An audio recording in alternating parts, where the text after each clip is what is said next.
So what is up guys, Killerkev today back with a brand new episode of 5 new console mods to hit the Bethesda.net website this week. This is going to be episode 324 within my series, but without further ado guys, let's just jump straight into the video. For our first spot within this video, and it's going to be a PS4 exclusive, is going to be no EXP from cooking, smelting and tanning.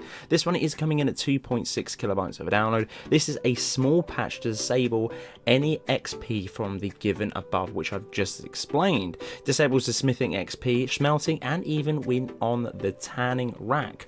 Offers more of an immersive thing to this. A lot of people will kind of see this as a disenable of a exploitive route through the vanilla based game. You can obviously level up other different trees to get more XP through this, and people usually will power farm these particular perks and others to get an extra leg up within the base game. Back to the sort of old school feel of this particular one, the mod author really does enjoy playing the survival mode and also like playing masters and legendary difficulty. That's why this mod has been created on this particular one. If you want to find out a little bit more, I highly encourage you guys to click the link down in the description and have a little read up. I personally think this is pretty cool. I think a lot of people on the PlayStation 4 who want that sort of immersive feel, if not that raw gameplay feel, into the vanilla based game, this would be a great addition to pick up.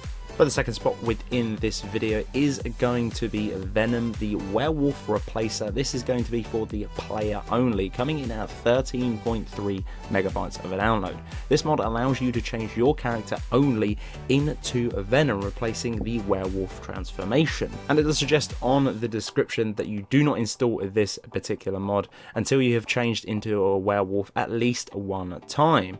There's obviously a description of how to become a werewolf and so on and so forth, but this late game sort of in-game thing that we've all pretty much done, changed into a werewolf by now. If not, there's loads of other different means of changing into a werewolf, then you can pretty much obtain this. I thought it was actually really nice indeed. The lighting on the video doesn't really showcase it greatly, but I have been playing around with it an awful lot, and some of the detailing on the model itself, not only within the face but actually the body morphing, is a really nice texture and a very interesting mod. For the third spot within the video is going to be Hrokkva, coming in at 88.5 kilobytes of a download. Hrokkva is a tiny mage home based within Riften. I actually thought this was very nice indeed. I am really interested to make more of the sort of 5-player home videos on the channel. This would definitely fit within it. This is such a secluse and sort of out of the way little player home. I personally think it would fit any particular character, but it obviously is catered to the mage within the game. It does come with a few things within this player home. Obviously it's not going to be completely kitted out like bigger player homes. It's kind of like a little cubby hole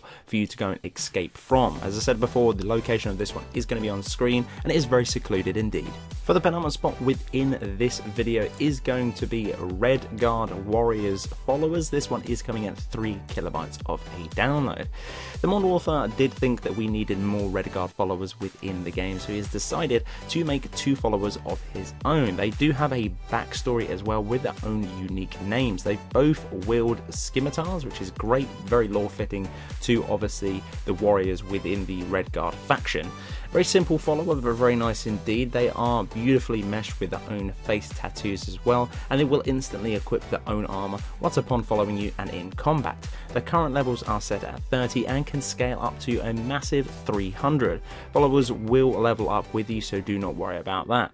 They do have a few shouts such as Unrelenting Force and Disarm. They can summon creatures, which is going to be an Ashborn for this particular follower within the video. Not too sure if the Redguard male will actually summon a Ashborn as well, no idea, but the female one was very powerful as you can tell on screen. And for the fifth and final spot within the video, and going to be the thumbnail taker, is going to be JWD's Lagertha the Viking Shieldmaiden. This is going to be a CBBE, a female standalone follower, coming in at a moderate 47.8 megabytes of a download. What you get for this one is a beautifully meshed face and an absolutely insane amount of dialogue options within the standalone follower. I really do like these standalone followers. Usually when there's an independent one that isn't a standalone, that doesn't use its face sort of meshes or textures or even a body mesh in that case, sometimes you get the grey pixelated face. Usually sort of looks like a 12-year-old that's playing Minecraft trying to recreate it with all the blocks in the infantry.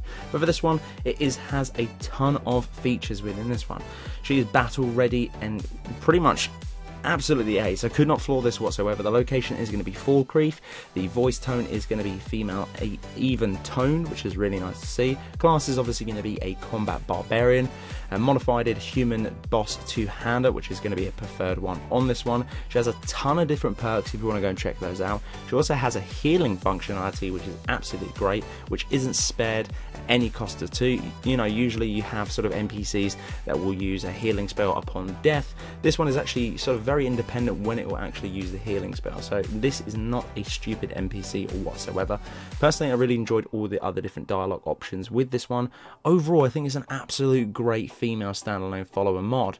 Probably a best one we've seen on this month, to be totally honest, just because there hasn't been a lot on the Bethesda.net website that has lived quite up to the standard of this particular follower mod. So guys, that's the end of this episode. Hopefully you guys did enjoy. This has been episode 324 within my series. If you did enjoy, I'd very much appreciate a like on the video. It does help me out an awful lot. If you're new around here too, make sure to click that subscribe button. Right next to it as well, there is going to be a little bell icon. If you do click that, you will get a notification for every single time I post a bit of content to the channel. But until the next one guys, Killerkev here, and Killerkev out.